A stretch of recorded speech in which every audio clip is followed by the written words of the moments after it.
Ja Morant is a superstar. He led the Memphis Grizzlies to second place in the West, already clinching a playoff spot. But recently, he was suspended for 8 games for conduct detrimental to the league when he was seen in an Instagram live holding a gun at a nightclub in Denver. He went from Nah, I'm fine in the West. to getting fined in the West. But now that he's back, what will he do to bounce back? Well, we have a premier AAU coach to help us break down this incident. You're going to want to stay tuned. Welcome back to another installment of The Comeback Kid. I'm your host, Francis Sacluti, and today we have a very special guest.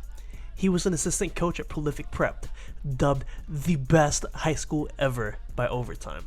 This is where he coached over 30 seniors who went on to play Division I basketball, 2 McDonald's All-American, as well as the number 2 pick of the 2021 NBA Draft, Jalen Green.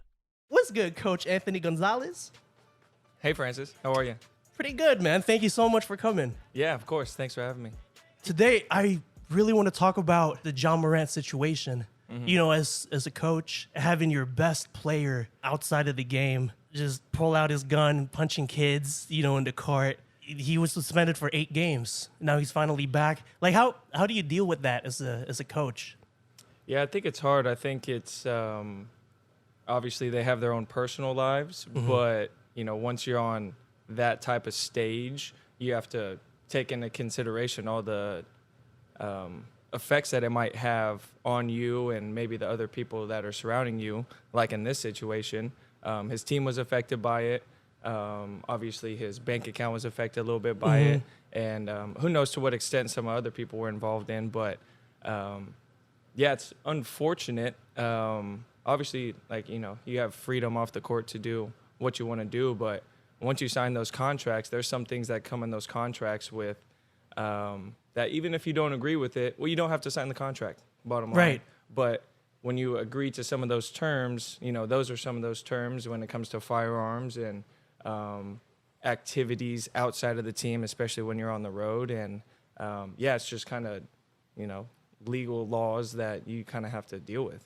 Yeah, he was dropped from like a Powerade NCAA commercial. He's losing so much money and I feel like trust with his teammates and his coaches. What do you think his future will look like if he doesn't change? Well, it seems like he has a lot of support, which I think is a good thing. A lot of people weighed in on the situation, from former pros to current pros to coaches. It seems like he has a lot of support from the NBA community, and said that he went to a rehab center for 5 days or something like that. Not long enough. I don't know the details on that, but that's what they say. So I'm encouraged by it as far as looking forward towards his career. I think he'll be okay. But a decent slap on the wrist for this situation.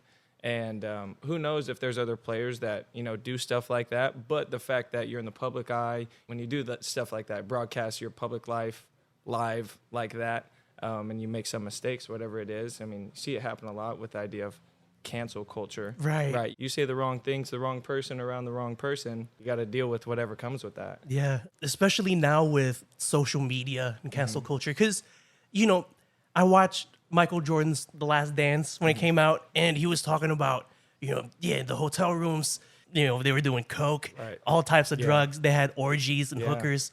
But Instagram wasn't a thing. Right. No one knew. Yeah. Right? Yeah. But now, you're just trying to flex on IG. I got a gun, it's wild. Yeah. And I think sometimes, especially with the younger guys, it's a lot pretty quick. Yeah. So, I mean, even guys like Ja Morant, it's like only so much can prepare you for that kind of attention and the money and the fame that come with that. Even if you're young and you think that, you're going to be an NBA player, or everyone's been telling you since you're 16, 17 that, you can do this and that, you can be this and that. But you can't really be prepared until it's right there in front of your face. Right. And then maybe that was kind of a wake-up call for him, maybe like, oh, I guess I can't just do whatever I was doing, back wherever anymore. But, yeah. Sweet. Well, thank you so much for coming to the show, Coach. And I hope we have you back soon. Yeah, anytime. Thank you. Tune in again next week for another installment of The Comeback Kid here at UrbanNightsRadio.com.